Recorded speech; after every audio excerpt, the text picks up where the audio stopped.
Hello and welcome to Third Eye Thinkers. I'm your host, Michelle Welch. Hi, I'm your host, Megan Benanti. Thank you all for joining us today. Hello. I am here today with a very good friend, or we are here today with a very good friend, Claudia Escamilla. Hi, everyone. And we're really excited to have Claudia today. She teaches classes at Soultopia. She reads at Soultopia. What else are you doing at Soultopia lately? Or in general. In general. It's not just Soultopia. I just see you a lot at Soultopia. I teach classes. I do readings. I teach belly dancing. I belly dance. That's cool. Yes. That's my passion. Other passion.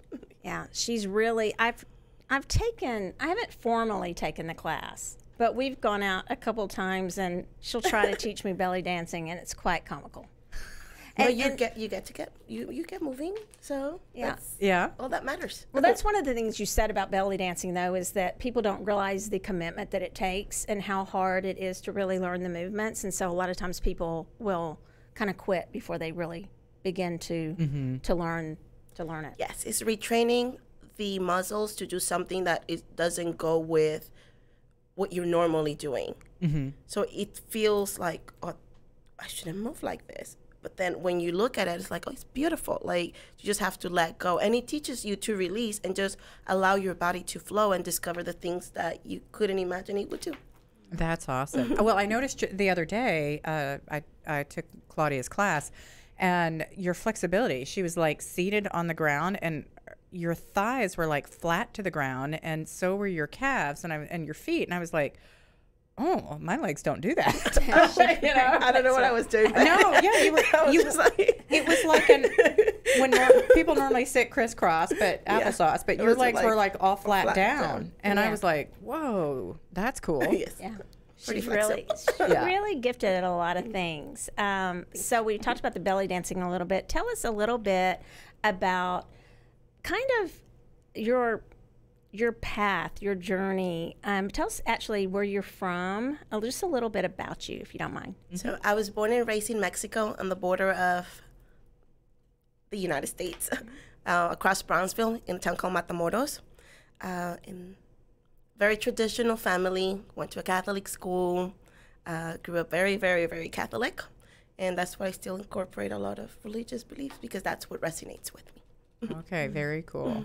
Yeah, I was thinking about that and curious about that. What compelled you to actually go in this direction to become a healer and to get into your spirituality and the spells? So, since I was little, like weird things used to happen to me. Like I would see spirits and I would like get messages, but I was always told like, no, like that can be. So then one day in belly dancing, after my divorce at 30, I started taking belly dancing class because I ran into the teacher at a restaurant. She's like, oh, like you have good hips. You may want to like, and then she invited me over to learn how to belly dance. There I met a lady, Miss Nelly, and I was completely broken, like because I was married and I was taught like, I did everything like the traditional way.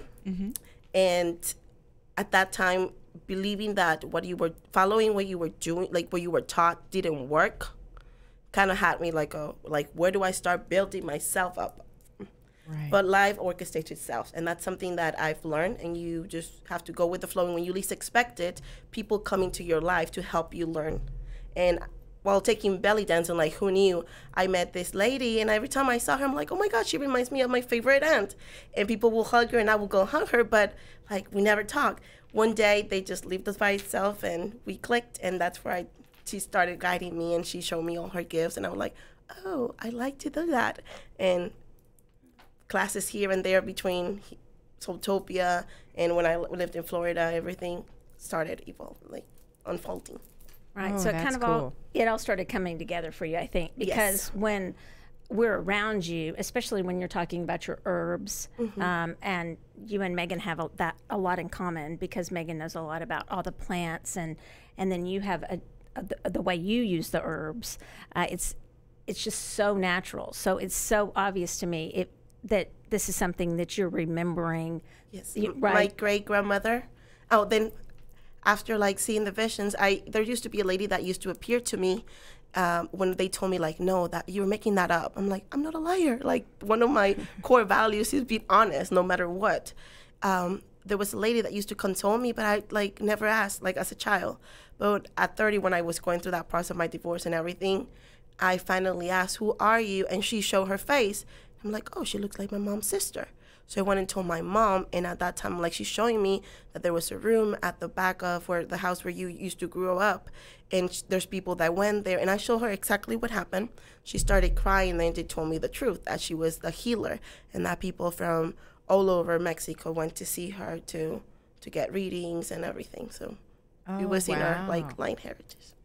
Very cool. Yes. But your mom didn't want to like confess that early on. No, because they were like hardcore Catholics. Okay. And like my great grandmother, she had her little altar and everything, and she cleansed me with the egg and everything growing up.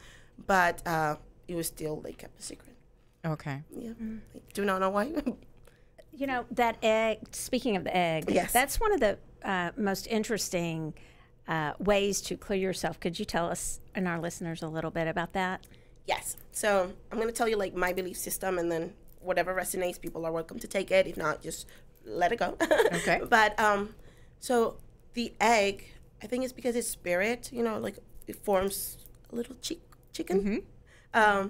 It absorbs any negativity that your body does no longer need, and it is sucked into it. So then you release it and break it and release it. So it's a form of clearing. Kind of like when you use your black kyanite or your selenite, but those crystals have the ability to transmutate it, you know, like because selenite is so high vibration. The egg is just absorbs it, and then you can read it and see, okay, where is it coming from? That's cool. Okay, now can you help to maybe explain something to me? So I've also heard about people like, they were like, well, the lady had me bring a dozen eggs, and then I had to pick one. And she just bought them from the store, and when she cracked it open, it was black. And so the lady's like, oh, you know, you need to be cleansed. So that's a little, do you know what that's about versus what you're doing? It's very similar. Okay. They're just people, you know, like kind of like you read tarot, I read Lenormand, people read charms, tea leaves. It's just like people work different, but to get to the same mean. So when they're asking, they probably ask her like, okay, what is it that's happening? You pick one. That person is carrying the eggs. It's carrying that energy with them. Okay. So it's kind of like when you ask somebody shuffle your cards. Right. So then pick one, and that's the one that you read. Well, you're asking them pick an egg, and that's the one that you're reading. But that person already carried the egg, so we carry that energy with them. So do you believe that when that egg was cracked, that negativity was released, or is it that person then needs to be cleansed, or is that just different based on each person? It depends on. Okay. Sometimes it depends how the egg looks and how the person feels. Sometimes one is enough. Okay. Other ones it's not. We were talking that in class. Like sometimes, depending, it's just one. Sometimes it's 3. Sometimes you need to start all over again. 9. It depends what you're working. Each person deals with stuff differently. Some people hold on to everything, so it's going to take more time to clear them. Other people are like, okay, I learned my lesson. My bad. I know where not to go, you know? Oh, that's awesome. Thank you for answering that, because that's, I mean, things like that come up, and I'm like, I don't know. You know, it's just not a field I've been educated in, so thank you. You're welcome. I think that applies too with the same question I'll get with people. They'll say, well, how many times do I need to come in for a reading? Or how many times do I need to come in for a healing? And I'll always tell people, I'm not one who says, well, you need to come back. Right. A lot of times they do want guidance because they really don't know. But I'm not one who like, okay, now you need to come back every week. It's just not my style. I really want them to feel guided of when they feel like they may need to come back for another healing. But specifically with healings, which I think readings are healings too, we've discussed, but specifically with healings, Claudia, I feel the same way, that sometimes they may need to come back more. I'm probably one of those people because I just hang on to stuff, you know, so you might need to use that egg more or get that healing more often than somebody, or those cords cut, you know, more often than somebody who's better able to let things go, what they're dealing with. Right. So I think it all ties together. I think it's more like kind of like when you go to the doctor and the doctor tells you, okay, you have diabetes, don't eat sugar. Here is your take, like, watch what your sugar intake is. Here's your medicine. This is what your regimen should look like. If you follow it, you're good. Exactly. And then you just do your yearly checkups. If not, it's like, okay, what did you do now? Okay, let's check it. Oh my God. Exactly. You know, like it's skyrocket. You know, I'm looking for Roger back there. Yes, there he is. Some of us remember to do what we're told, and some of us don't. It right? just depends My husband on Roger. Yes. So Claudia, last night, I'm going to get us back to the herbs a little bit, so we can kind of talk about the intentions and the prayers and the spells. Is what we titled this. Well, let me just ask you that first. How do you think intentions, prayers, and spells or craft or the works, whatever you want to call it, tie together? It's all about you bringing yourself to the present state and bringing that intention. Once you become present and you bring like oneness, like, okay, what is, like, bring oneness, like, with your senses, your spirit, your mind, your body, and set an intention. That's what what people call a spell. You know, every morning if you go in and have the routine, that's your spell for every day to get you started. If you go run into the morning, you wake up, open your eyes, the first thing you do is go and turn the coffee machine and they have your coffee before you set, that is your spell, because that's what helps you ground, come together so you can start your day and take off. It's kind of a ritual. A ritual. Okay. And then prayers is when you're asking for guidance, when you're asking for show me stuff, one-on-one communication, I'm going to call it, which is also known as meditation. So, but when you're praying, I think it comes from the word like to speak. So you're asking, and when you're meditating, you are listening. So. Yeah, I come from exactly the same thought on that. Like, okay. Yeah. So, and it's interesting. I try very hard not to do ritual, but I do recognize the ritual of my daily life of putting on makeup and having my coffee and the routines that we have, and that, you know, when I don't do it in the normal order, sometimes things get forgotten, you know, like the second cup of coffee or whatever, or you walk out and your hair is not done, whatever.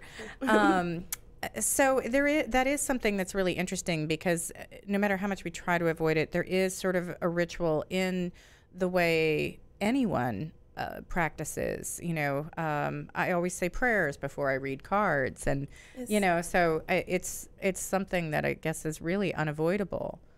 But I find it interesting too that for you, the intention is very much the same thing as doing the spell. Yes. Because I had always been like, I don't know about spells and that kind of thing, because I was, you know, I've always been concerned about the give and take. What is the cost of that spell?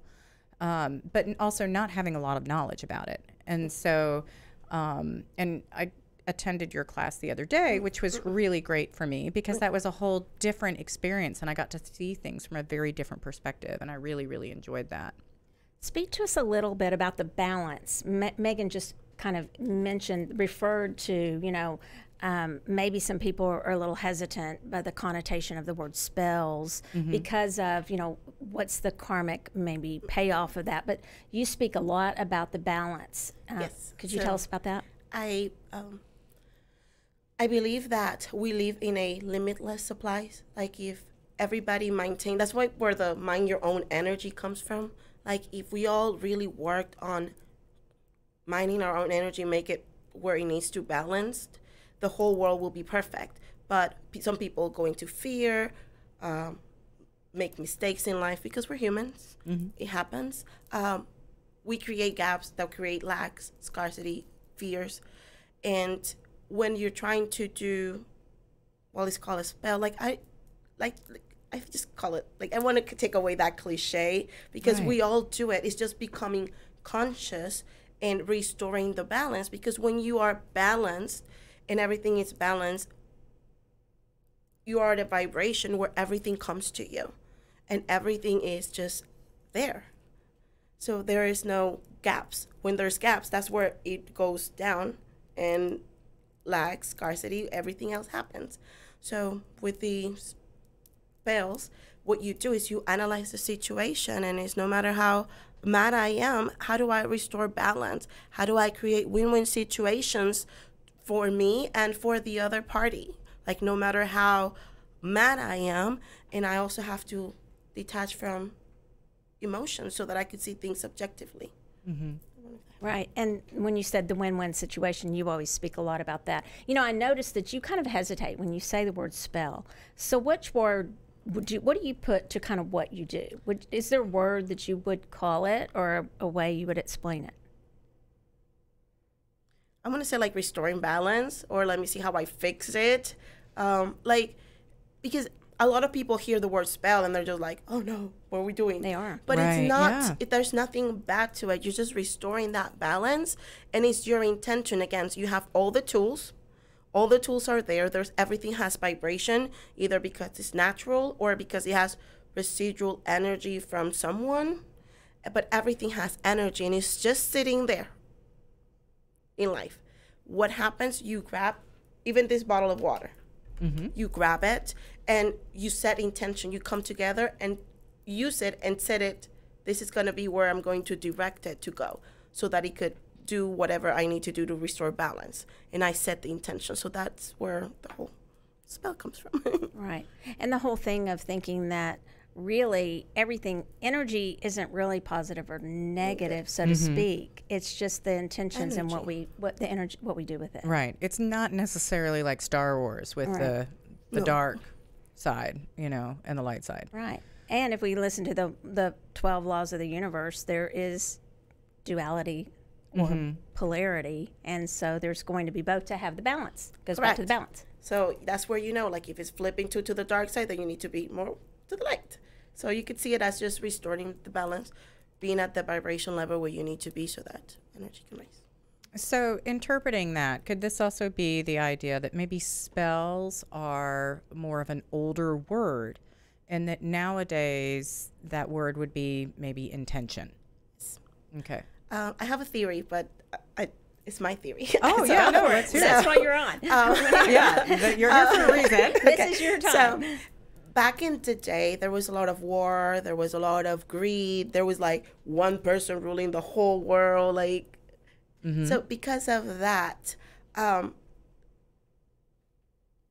still believe that people in this world were sent as messengers and healers, and to restore the balance in life. So those are the people that heal, that miracle workers and everything, like Miss Nelly, like the lady that guided me and took me under her wing. So because of what was happening back then, everything had to be kept like quiet, and everything had to be like very secret, because they were, imagine like if this knowledge hit the wrong hands, it's not about the tools, it's how you use power. Right. So then it would have been conducted the opposite way. That's my theory. agree with that. And now, like, people are awakening more. There is more exposed. So now you're creating consciousness in every person everybody that, there's a lot of people like just waking up and just becoming more conscious. And there's all these places where they could go and get information. So they know the responsibility they carry where they're opening this door. Right. Well, and I find I get emails sometimes with this idea of like, can you fix me? And I thought, no, you can fix you. Yourself. But, you know, there are ways that I can aid you in that journey. But there's also, to me, sometimes when I hear that sense of lack, that, you know, the idea of someone else wanting them to fix them, that I think, I don't know if I can help them because they can't see their own ability to take control of themselves in the situation. Do you find that because of the use of word spells that you get more people that want to be fixed, in quotes, so to speak? Yes, and I always say that I don't do spells for others. I'm like, the doctor doesn't go and make sure you took the medicine. The doctor just tells you, this is what you have. This is what you can do to correct it. But each one takes that accountability and fixes itself. Like, we all have the power to prophesize, heal, the same as Jesus. That's what we were like. Well, that's my Catholic belief. Yeah. Like we were created in God image and likeness. So he's saying Jesus, and Jesus has the power to prophesy, heal, everything. So we have the same powers, but a lot of people don't tap to it. Like I'm barely opening myself to as a healer. I consider myself more as a messenger, because I could see where is it that you're like, okay, this is where it could have gone wrong. This is what you could do. This is what's coming. But again, I don't do the work. They have to do it. You have to take accountability, control. What I can do, like, for example, a person that doesn't want to fix themselves, they come to me. I'm like, well, the first thing we need to start up with is building your self-confidence, strength, and empowerment, because you want to have that courage or that power to be like, okay, I'm in control. It's my life. I craft or I draft and design the life that I want to live. And that's like one of the greatest lessons that I've learned. I saw you do that last night. We were actually leaving the Bishop Arts location. Yes. And we walked outside, and I don't know, was it probably 9:30, 10 o'clock? I think more like 10, yeah. 10 o'clock. And someone pulled up, and they asked Claudia, we were walking out, and I won't go into too much detail, but just somebody just said, we didn't know them, and, will you do these works for me? And so you knew immediately, and you said, I will give you the tools. I will give you the information. I will guide you, but it's up to you what you do with them, and if you want to do it. And if you realize that's maybe not the right option, like if you really step into your power, you'll be like, why would I be even doing that? Right. Wow. I think people, connotations are interesting anyway, because think about it, the connotation of psychic is not great either. I mean, the connotation of spells. And so sometimes, I think we've been working on that to dispel that connotation. Hence the word. So there's certain connotations that just maybe are not accurate, and they've been born out of some ignorance or fear. And I appreciate you kind of dispelling that. Yes. And it's interesting that sometimes I'll say psychic now. We talked about that a lot last year in New York.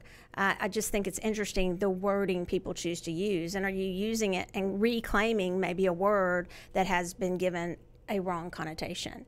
Potentially people think spells are always negative, if you wanted to use that word, or works, or things where you're setting an intention for something and it's not. Yes. Why would you want to put yourself in a box? Why would you have to? Why does a title have to define you? Like, why don't you just enjoy life and let it flow? Like, why do we so worry about framing yourself? Like, there's limitations so much, and titles. Yeah, that's actually a really interesting point. I know my husband's very anti-titles, so on their business cards, nobody has titles, because he's like, that's not the point. Everybody has value, you know?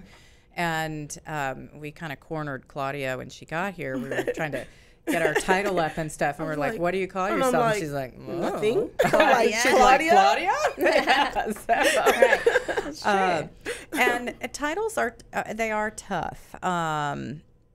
And there's always some kind of judgment that goes with that. If it says CEO, everybody's like, well, you could be a CEO of one, in a company of one. It's also CEO. There's some people that look at them and they think, because they're taking too much money and they're not giving as much back to. So, it can be looked at either way. Both ways. Yeah. Usually it's the other way.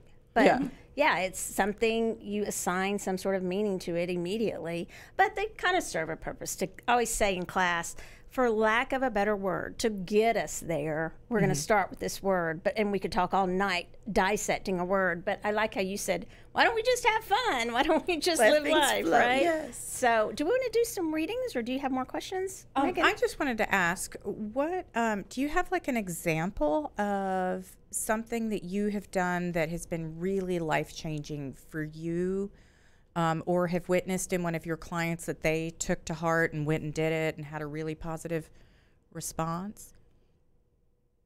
My biggest, if you want to call it, accomplishment will be learning and understanding that you have the power to create the life that you want.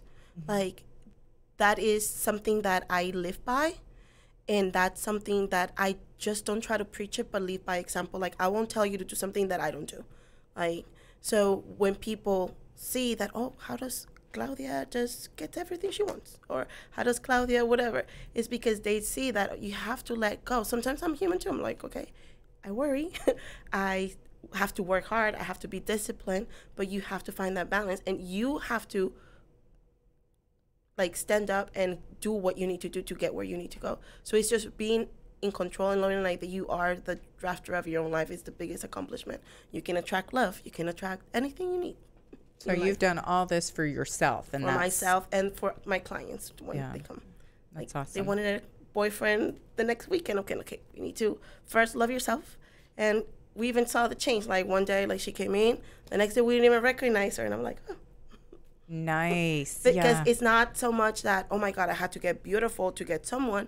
It's no, you have to claim who you are and understand who you are and what you bring to the table so that you understand your vibration and then things come to you. That's so beautiful. That really is true. Yeah, you've got to be able to offer something. Yeah, you're not doing on the other. You're working on yourself, and the result is what happens. Cool.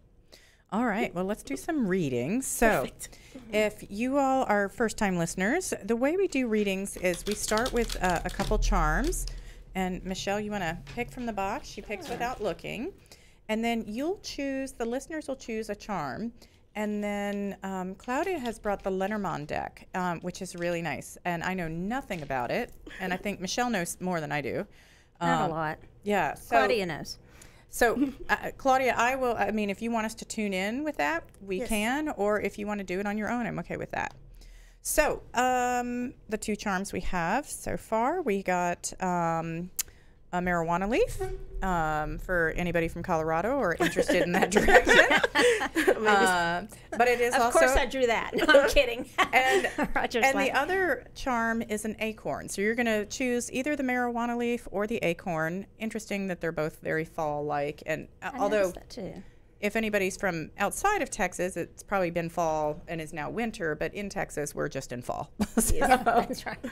Okay. And so are we going to do one card for each, or how do you want us to do? What do you want her to do on that? Let Claudia call that. Okay. Okay, so I'm going to do two just so that I... Okay. Okay. So...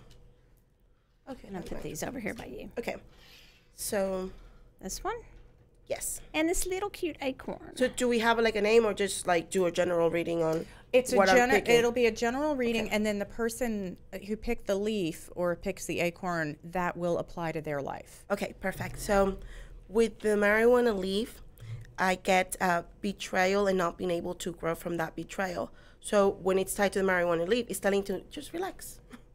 Like chill. Okay. Like not because it happened in the past, that means that you're going to go and fall on the same hole over and over again. So. Okay. And then if you choose the acorn, I have confused about compromise.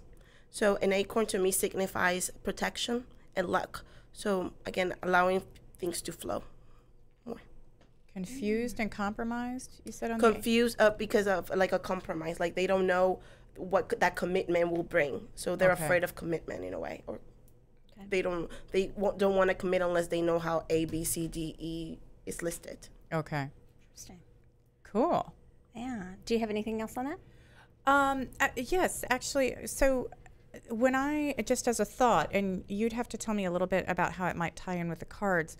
With the acorn, I was kind of drawn to the idea, what immediately came to my head was hoarding acorns. Like, squirrels storing them for winter. So would there be a tie-in to you with the meanings of those cards?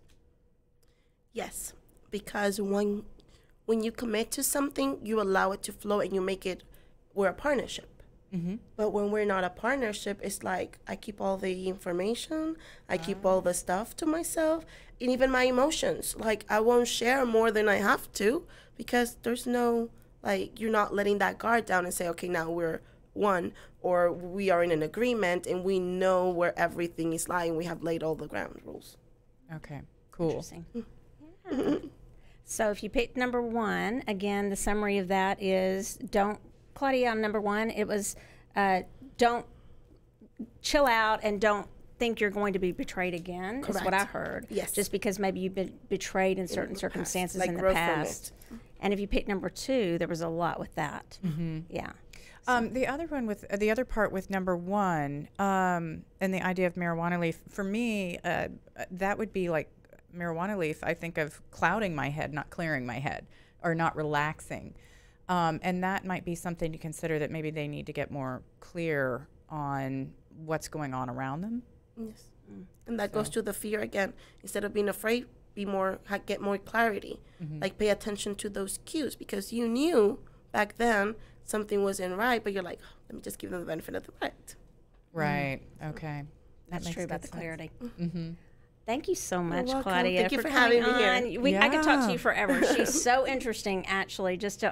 You're just always such a ray of sunshine. Seriously, Thank you. you are truly somebody who owns yourself. You don't try to be like everyone else, and I think that's one of the things I like most about you, is you do step into what is wonderful about you, and you share that with all your clients and friends, and that's really special. I would agree with that. And I also highly recommend taking a class with her. It really is a wonderful experience for me. It definitely was like, I clicked into some much deeper things that, I didn't even know were available to me. So that was a really positive experience and takeaway from that class. If people want to get in touch with you, Claudia, what is the best way? The easiest way, because I do have a career. I do have a normal job. This is like my passion and what I do on my free time. But the easiest way would be to call the store, either the Carlton or Bishop Arts, whichever is closest to you, and schedule an appointment, and then they will coordinate, and I'll coordinate with my schedule and make it happen. Okay, and that's calling Soultopia. Soultopia, yes. So, all right, everyone. Well, thank you so much for joining us today. Please remember to subscribe to us on any of the podcast channels and on YouTube. And give us a 5-star review if you really enjoyed the show today. We love that. We want to give a special thanks to Claudia for joining us, and Real News Communication Networks, and our producer, Matt Stoker. So thanks for joining us. Y'all have a great afternoon.